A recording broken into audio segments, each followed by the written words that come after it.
listening is the owner of Kelson Betta, and his aquarium shop is a favorite haunt for those who enjoy the fish keeping hobby.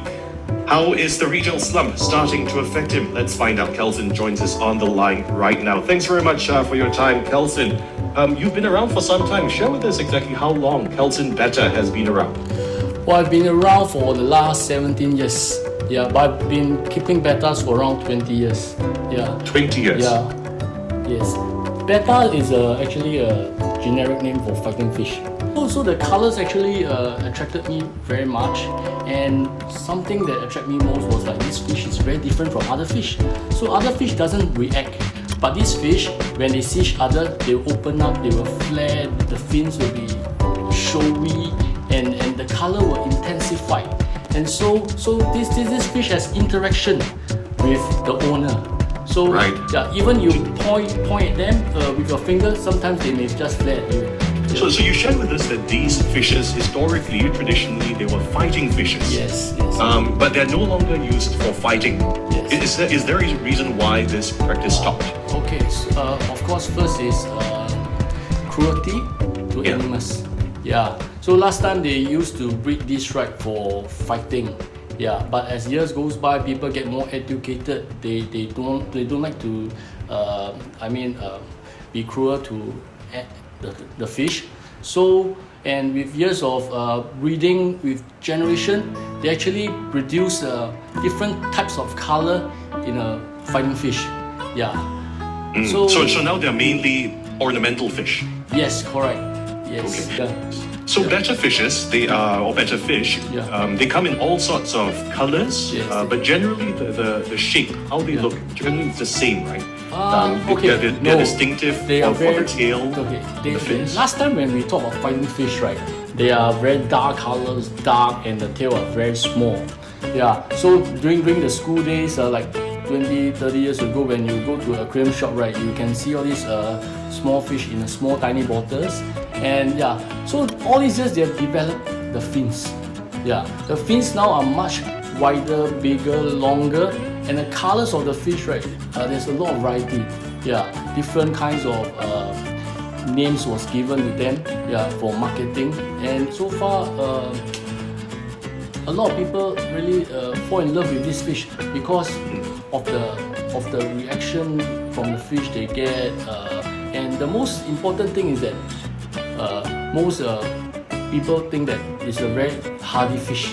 So, and because it doesn't need an air pump of filtration, you just need a glass tank or just a bottle, and you can just so keep quite low maintenance. Yeah, I would say it's low maintenance. Yeah, compared to any other fish. But low maintenance doesn't mean no maintenance. Yes. Right. All right. We wanted to speak to you today also, Kelson, to find out more about how the business side of things is going for you, especially during this challenging economic period. 17 years ago, you started your business. Take us back to that day when you first opened your shop. What was it like? Was it also at Roxy Square? Yes. Have you been there for 17 years? Day one, it was at Roxy Square until now. Yeah. So how different has it been? I would say that the betta community gets bigger. There's more exposure compared to last time, and all these years, more and more people get interested. Even like for 2 days ago, like my friend of over 10 years they have never met came to my shop and bought 2 bettas back. Yeah. Right. So yes. So for 16 years back when I first started, right, it was really excitement and happiness to become my own boss and so-called like. But it was not easy at first because right, everybody was very skeptical. It's like this guy trying to open a fish shop just selling one type of fish, where there's a lot of shops selling plenty variety of fishes, can't even really do well. Yeah. Right. Yeah. But what makes me decide is because of my passion, my strong passion that actually when to be frank, right, when I first started, right, there was no worry, more excitement.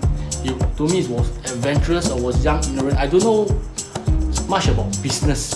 Yeah. Right. But But you've evidently done quite well for yourself, considering that the business has been around for 17 years now. Yes. What do you credit your relative success to?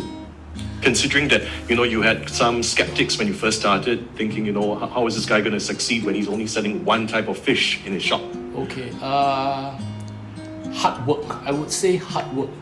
First of all, I used to travel to Thailand maybe once to twice a month to handpick all my bettas, to choose the best fish from different farms for my customer. Yeah, and then when I ship them back, I will take good care of them and change water and make sure they're all healthy and beautiful because before I sell them. After what So customer? do you breed them? Do you breed them as well, or do you exclusively import them? Okay, I used to breed them, but there's so much work involved and so much time, right?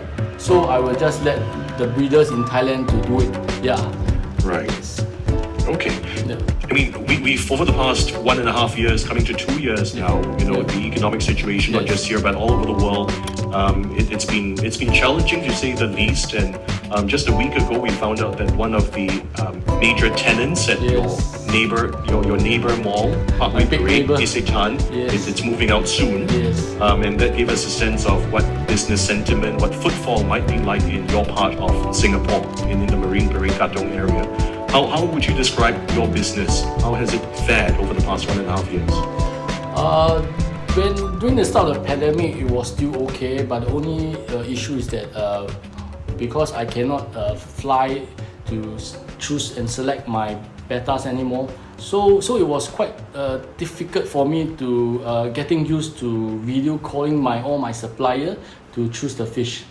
So during the so-called measures tightened, of course business is more quiet, it was slow.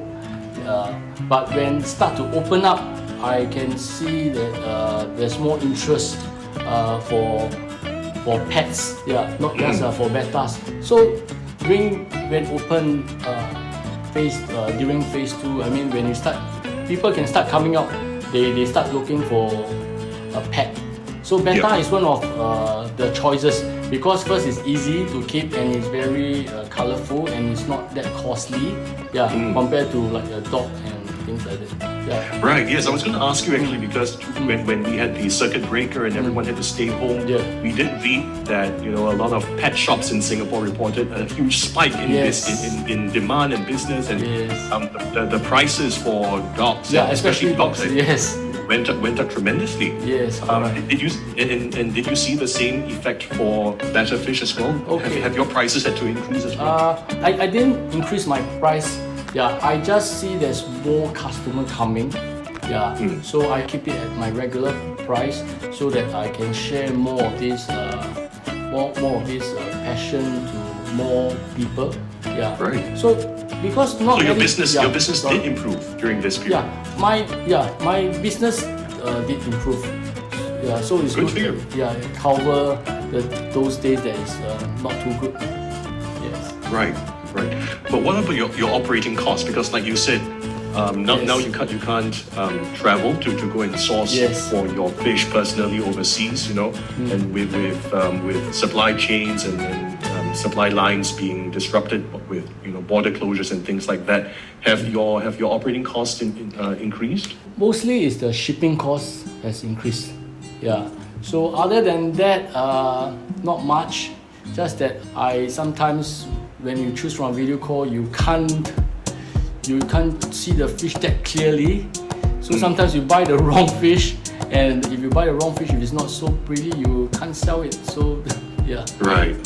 Okay, I'm glad to hear that your business is doing well. But for your neighbors, the shops beside your location, have they been doing similarly well? Talking a few years back, right? There was a bridge that linked to Parkway. Was actually being knocked down, and the business, the human traffic flow, right, was badly you can see an 80% drop of the human traffic flow on the second floor, which connects Katong to Parkway. Yeah. Right. So this was before COVID. Yeah, that was when the bridge was removed because of construction. Yeah, that was before COVID. Yeah, so with COVID, it even worse. So a lot of people start to move out. Yeah. So for me, right, I was very blessed that I have a very good landlord that helps me, and during all these times, right, will help me to go through this time together. Yeah. Right. For the last 17 years. Yeah. Right. That's good to know that you've got a good landlord as well. So what's next for Kelson Betta? How is Kelson Betta going to be better in the future? I'm sorry for that pun. I couldn't resist it. No issue. Okay, for the last 16 years, right, for every business, right, everything change. So you must change with times. If you don't change, right, you are being overtaken by your new rivalry and things like that. So I always plan in front. Yeah.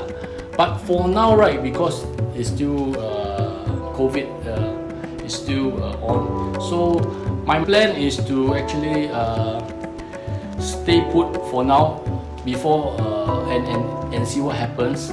Yeah. But in the future, right, I would like to open maybe 1 or 2 more stores in different areas of Singapore.